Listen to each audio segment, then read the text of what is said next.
Apa yang dimaksudkan dengan pendukunan di sini, kadang-kadang digunakan istilah bomoh, istilah pawang, tukang tilik, tukang ramal, atau yang terbaru pada hari ini dinamakan ustaz. Nama-nama yang sebelumnya tadi itu nama-nama klasik, mungkin dah membawa konotasi, membawa maksud yang buruk sehingga terpaksa dijenamakan semula dengan nama yang murni. Maka jangan terkejut kalau digunakan istilah ustaz bagi merujuk perbuatan-perbuatan yang dilakukan oleh bomoh, pawang, tukang tilik, dukun, tukang ramal. Sebab kadang-kadang tabib, orang yang merawat orang sakit, kalau dulu-dulu dengan herba dan sebagainya, dipanggil bomoh juga. Kerana tukang urut pun mungkin dipanggil bomoh juga. Yang betulkan tulang, chiropractor mungkin dulu bomoh juga. Jadi kita kena jelas apa poin yang haram dalam pekerjaan ini. Yang dimaksudkan ialah perbuatan mendakwa perkara gaib. Dakwaan perkara gaib yang banyak berlaku dalam kalangan pendukunan, bomoh, pawang, dia adalah antara mendakwa perkara di masa hadapan. Mendakwa sesuatu perkara yang akan berlaku atau tidak berlaku di masa hadapan. Ini kita kata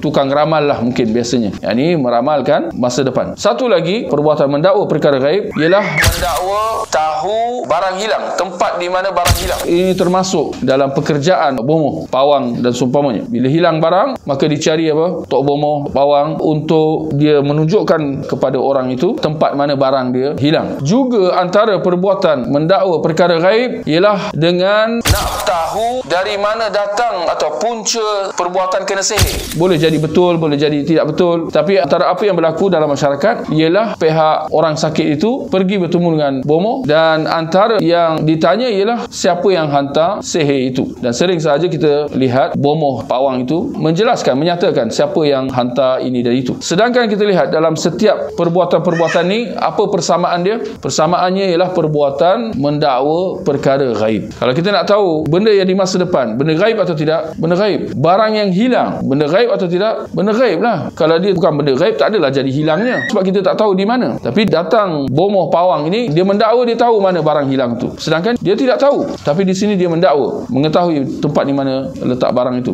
Demikian juga apabila dia dakwa, tahu siapa yang menghantar sihir itu. Ini pun jika benar orang itu benar-benar disihirkan. Boleh jadi saja dia tak kena sihir pun. Tetapi nak kata permainan dan tipu daya daripada bomoh, pawang ini mendakwa bahawa orangnya memang benar-benar telah disihirkan, dan yang melakukannya, menghantar sihir itu ialah si fulan dan sebagainya. Sedangkan perlu ditegaskan bahawa tiada yang mengetahui perkara gaib kecuali Allah. Justru sesiapa yang mendakwa mengetahui perkara gaib ini, pertamanya dia telah mendakwa suatu yang menjadi kuasa mutlak Allah semata-mata. Yang kedua, ada keadaan di mana apa yang disampaikan oleh tok bomoh, tok pawang, tukang ramal itu tentang barang yang hilang dan seumpamanya, ada kala apa yang dia nyatakan itu jadi benar. Ini betul-betul jumpa barang yang hilang itu dan seumpamanya. Tok bomoh itu tak tahu, mustahil dia tahu, sebab kita dah tegaskan bahawa perkara gaib hanya Allah yang tahu. Tapi bagaimana kita nak faham keadaan di mana sepertinya dia tahu? Maka dalam keadaan itu kita tidak dapat lari daripada mengatakan bahawa jelasnya menggunakan khidmat jin yang mencuri dengar khabar dari langit, perbualan antara malaikat tentang hal-hal dunia dan seumpamanya, termasuklah perkara-perkara ini. Maka khadam jin itu dia mencuri dengar berita di langit dan menyampaikan berita yang dia dengar itu kepada bomoh itu dengan dicampurkan 100 pembohongan dan penipuan seperti yang disabdakan oleh Nabi sallallahu alaihi wasallam dalam hadis. Dan perlu kita ambil maklum bahawa tiadalah sesiapa yang mendapatkan khidmat daripada jin syaitan, melainkan jin syaitan akan membantunya dengan syarat si bomoh, pawang, dukun itu menjebakkan dirinya dalam perbuatan syirik. Itu harga yang perlu dibayar kepada jin pembantunya. Kerana kemuncaknya itulah matlamat jin syaitan untuk nak menyesatkan manusia, termasuklah dengan jalan-jalan ini. Dan dalam hadis kata Nabi sallallahu alaihi wasallam, man ata arrafan fasaddaqahu bima yaqul faqad kafara bima unzila ala Muhammad. Barang siapa yang mendatangi arraf, arraf di sini ini orang yang dakwa tahu benda gaib, seperti mana halnya dengan bomoh, dukun, pawang,